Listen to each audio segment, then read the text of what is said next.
तो आज की कहानी है अपनी अपनी चिंता। एक बैल किसी तरह रास्ता भटकने के बाद जंगल में जा पहुंचा। वहां वह जंगल के फल फूल खाता और तालाब में किनारे पे मस्ती से रहता। उस जंगल के राजा के दो खास चेले थे। नाम था विनय और विजय। दोनों ही गीदड़ थे। दोनों में अपने स्वामी को रिझाने की होड़ लगी रहती थी। एक दिन शेर उन्हें तालाब की ओर ले गया।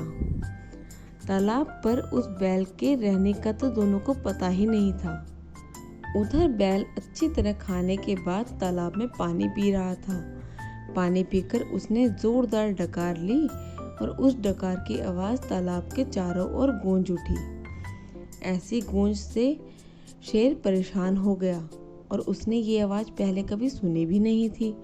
उसे लगा कि ज़रूर यह आवाज़ किसी उससे ज़्यादा शक्तिशाली जीव की है। वह चुपचाप वापस अपनी मांद की ओर खिसक गया। शेर का यूं खिसकना दोनों गीदड़ों की समझ में नहीं आया।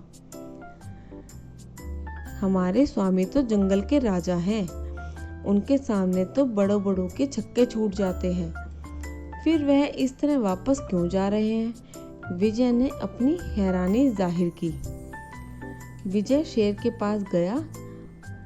शेर ने उसका और विनय का हालचाल पूछा तो बोला, स्वामी और तो सब कुशल मंगल है, बस एक बात से मन बेचैन है। शेर ने पूछा, भला ऐसी क्या बात है?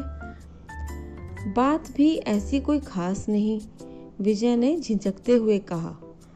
स्वामी, आप तालाब की ओर गए भी और बिना जलपान किए लौट आए, इसी से मन दुखी है। शेर ने कहा, तुम इसे छोटी बात समझ रहे हो? इतना भयंकर गरजने वाला कोई छोटा मोटा जीव नहीं होगा। उससे टक्कर देना मतलब अपनी हेठी करानी थी क्या? जंगल के राजा केवल आवाज से ही डर जाएं, यह बात भला कैसे गले से उतरे? ये तो विजय को हजम ही नहीं हो रही थी। आज्ञा दो तो हम जाकर देखें कि यह आवाज किसकी थी और यह जीव कितना भयंकर है। उसने गीदड़ को फौरन जाकर उस जानवर का पता लगाने का आदेश दिया। गीदड़ भागा भागा गया तो तालाब के पास पहुंचकर केवल एक मामूली सा बैल को खड़ा देखा। बस फिर क्या था, अब तो गीदड़ भी शेर हो गया। अकड़कर बैल से बोला, तुम्हारी हरकत से हमारे जंगल के राजा बहुत नाराज हैं। उनके कोप का परिणाम तो तुम जानते ही हो। फिर भी तुम चाहो तो मैं तुम्हें जीवन दान दिला सकता हूँ। बैल के पास विजय की बात मानने के सिवाय कोई चारा ही नहीं था। विजय गीदड़ों में भी कुछ ज़्यादा ही चालाक था।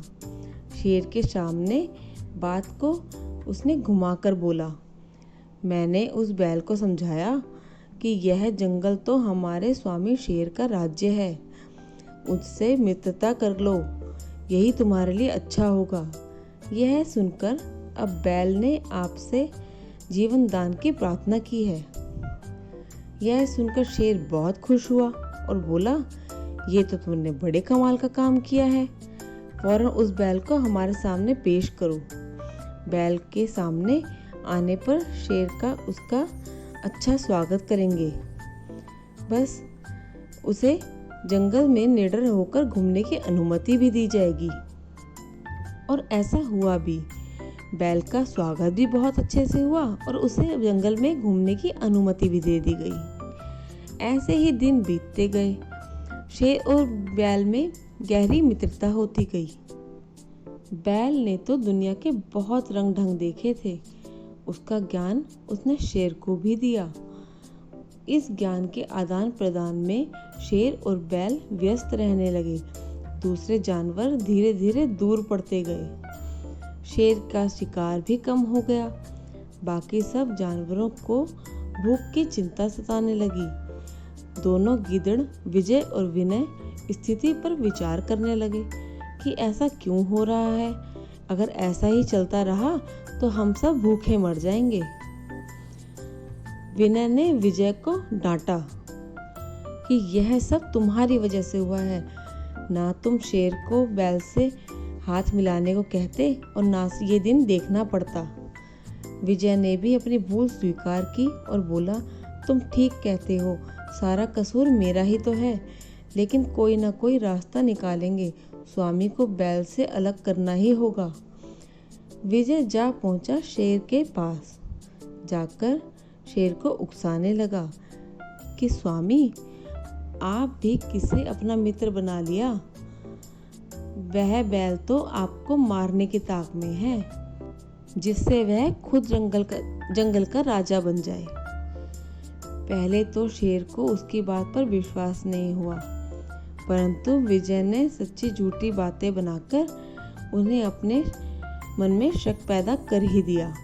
बस फिर क्या था, शेर भड़क उठा और उसने बैल का काम तमाम कर दिया। इसीलिए कहते हैं कि कभी भी किसी की सुनी सुनाई बातों पर विश्वास नहीं करना चाहिए। तो कैसी लगी आज की कहानी?